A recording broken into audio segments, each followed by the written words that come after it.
हम देखते हैं isotherms of real gases.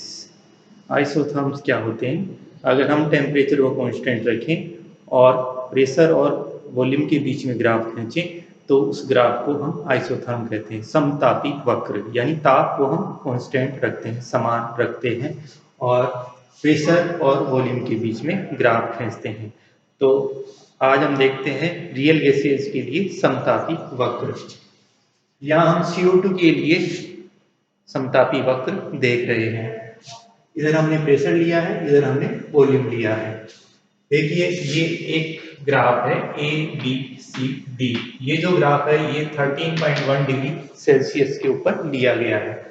A से लेके D तक ये पूरा का पूरा जो ग्राफ है ये 13.1 डिग्री सेल्सियस के ऊपर खींचा गया है, यानी ये समतापी वक्र है। अब हम इसको देखते हैं कि इसमें अवस्थाओं में किस तरह से परिवर्तन आ रहा है। इस साइड में वॉल्यूम बढ़ रहा है, इधर ऊपर की तरफ प्रेशर बढ़ रहा है। हम पॉइंट ए पर देखते हैं कि पदार्थ गैस के रूप में है, CO2 गैस के रूप में है। अब इसके ऊपर हम दाब बढ़ाते हैं। देखिए क्या होता है, जैसे यहाँ पे दाब ये है, अगर हम दाब को बढ़ा रहे हैं यहाँ तो क्या हो रहा है, आयतन में कमी आ रही है। जैसे जैसे इस पॉइंट पर से दाब को बढ़ाते हैं गैस के आयतन में कमी आती है। ग्राफ में हम A से B की तरफ जा रहे हैं। जब जैसे जैसे हम दाब को बढ़ा रहे हैं वॉल्यूम में कमी आ रही है।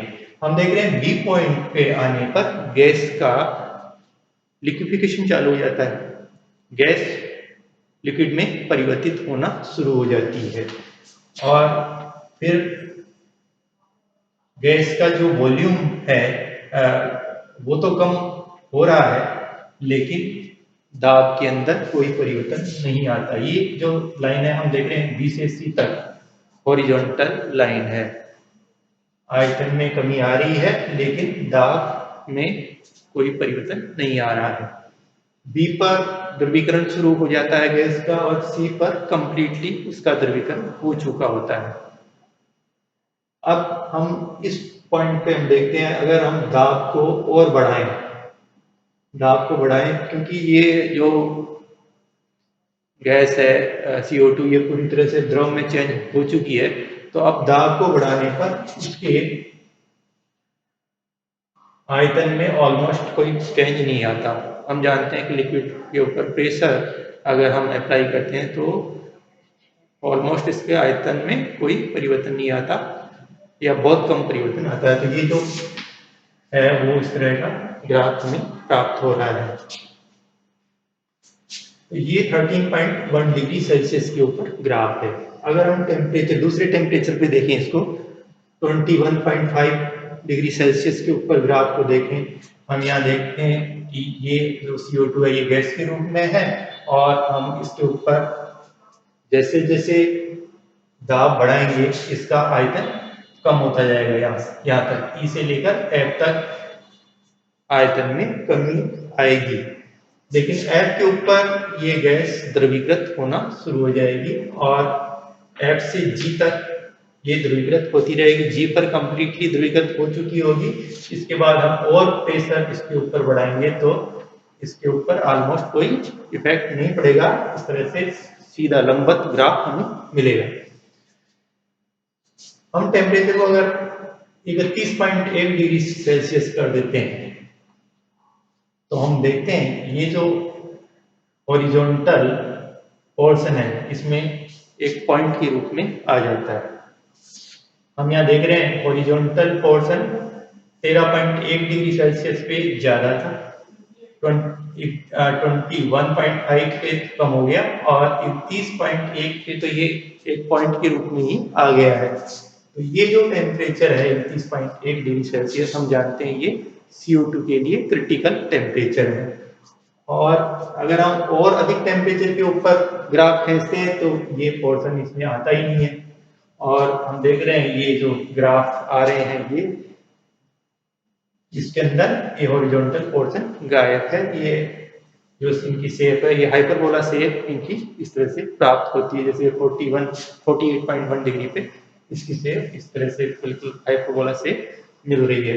तो इस तरह से ये आइसोथर्म्स ऑफ रियल गैसेज, यहाँ पे आइसोथर्म्स ऑफ CO2 है।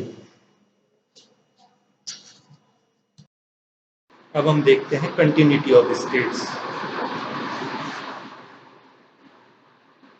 हमने देखा आइसोथर्म्स के अंदर की जब हम ए से स्टार्ट होते हैं तो बी तक CO2 गैस के रूप में होती है और बी पर वो गैस लिक्विड के अंदर चेंज होना शुरू हो जाती है और सी तक पूर्ण रूप से लिक्विड के अंदर परिवर्तित हो जाती है। तो बी से सी तक दोनों का मिक्सचर होता है, लिक्विड और गैस का मिक्सचर होता है।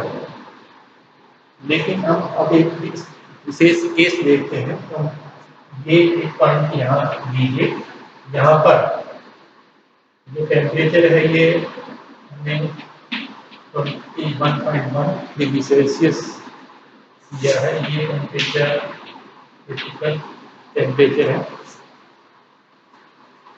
ये 48.1 डिग्री सेल्सियस इस तरह से टेम्परेचर है।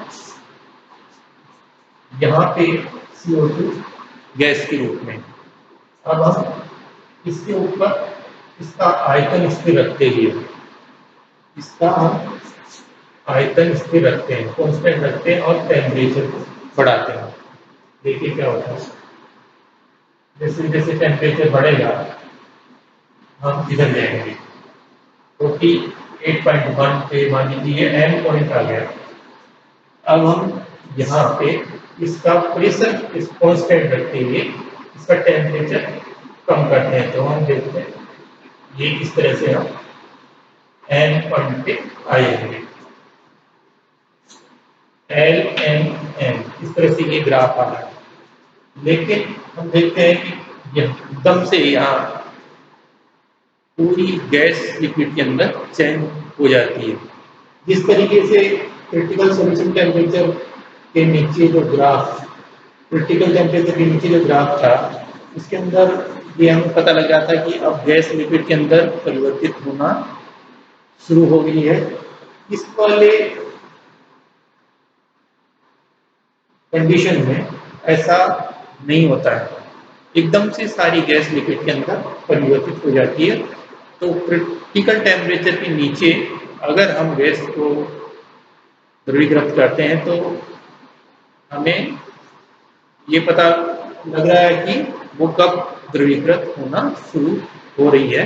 लेकिन क्रिटिकल टेम्परेचर के ऊपर एकदम से सारी की सारी गैस लिक्विड के अंदर परिवर्तित हो जाती है, चेंज हो जाती है। इसी को कंटिन्यूटी ऑफ स्टेट्स कहते हैं। अब हम देखते हैं आइसोथर्म्स ऑफ वान डेर वाल इक्वेशन। वान डेर वाल इक्वेशन हम जानते हैं कि P plus A n square upon V square V minus ND is equal to nRT होती है। इसको हम इस तरीके से भी लिख सकते हैं, जब इन दोनों को आपस में मल्टीप्लाई करके लिखें हम इसको लिख सकते हैं। हम देखते हैं कि ये V में त्रिघातीय समीकरण है, इसमें V के 3 मान हमें प्राप्त होंगे।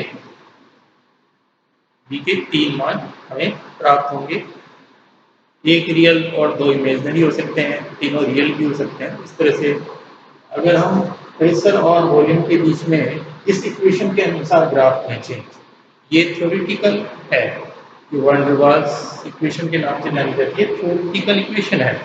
और इसमें अगर हम V के मान के अकॉर्डिंग P के मान लेके ग्राफ खींचते हैं तो इस तरह से अलग अलग टेम्परेचर के ऊपर ये ग्राफ प्राप्त हो रहे हैं।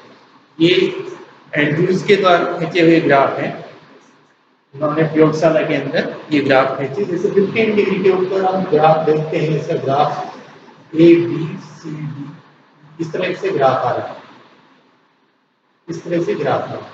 25 डिग्री पे इस तरह से ग्राफ आ रहा है।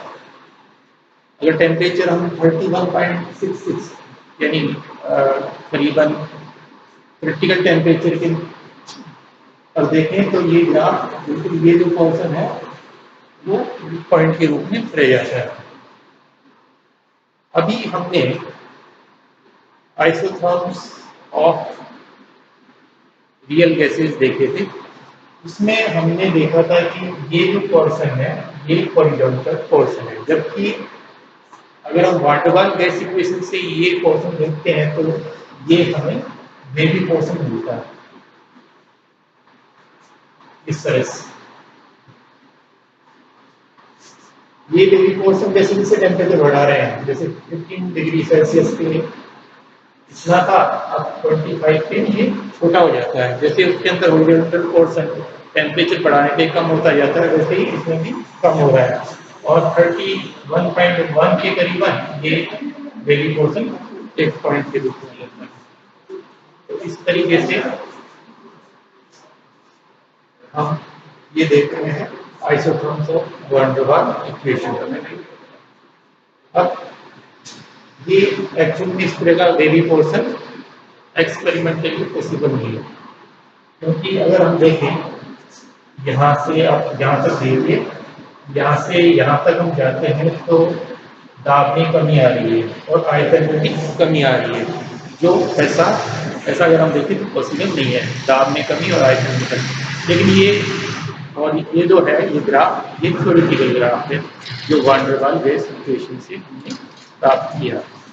तो इस तरीके से ये हमें वेवी पोर्शन वाले ग्राफ वैन डर वाल इक्वेशन के द्वारा प्राप्त होते हैं।